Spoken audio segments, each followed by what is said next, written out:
കൊക്കോയ്ക്കും കാപ്പിക്കും കുരുമുളകിനുമൊക്കെ വിലയുയരുമ്പോൾ ജാതിക്കായുടെ വില ഇടിയുന്നു. മുൻവർഷത്തെ അപേക്ഷിച്ച് ജാതിക്കായ്ക്ക് 100 രൂപയും ജാതിപത്രിക്ക് 300 രൂപയോളമാണ് വിലയിടിഞ്ഞത്. സാധാരണ പുതിയ സീസൺ എത്തുന്നതിന് മുൻപ് ജാതിക്കയുടെ വില ഉയരുന്നതാണ്. ഇത്തവണ വില കൂടാത്തത് കർഷകർക്ക് തിരിച്ചടിയായി. ഏറെ നാളുകൾക്ക് ശേഷമാണ് ഏപ്രിൽ മാസത്തിൽ ജാതിക്കായുടെ വില കുറയുന്നത്. മെയ് മുതലുള്ള മാസങ്ങളിലാണ് കേരളത്തിൽ ജാതിക്കായുടെ പ്രധാന സീസൺ. കഴിഞ്ഞ വർഷം ജാതിപത്രിക വിപണിയിൽ കിലോയ്ക്ക് 1500 രൂപ മുതൽ 2000 രൂപ വരെയായിരുന്നു വില.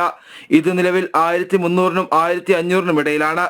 ജാതിക്കായ്ക്ക് 230 മുതൽ 250 രൂപ വരെയാണ് നിലവിൽ വില. മുൻ വർഷങ്ങളിൽ 360 രൂപ വരെ കർഷകർക്ക് ലഭിച്ചിരുന്നു.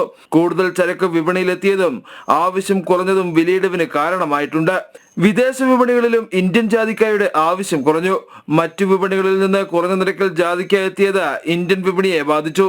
മരുന്ന്, കറിമസാലകൾ തുടങ്ങിയ ആവശ്യങ്ങൾക്കാണ് ജാതിക്ക ഉപയോഗിക്കുന്നത്. കേരളമാണ് ജാതിക്ക ഉൽപാദനത്തിൽ മുന്നിൽ നിൽക്കുന്ന സംസ്ഥാനം.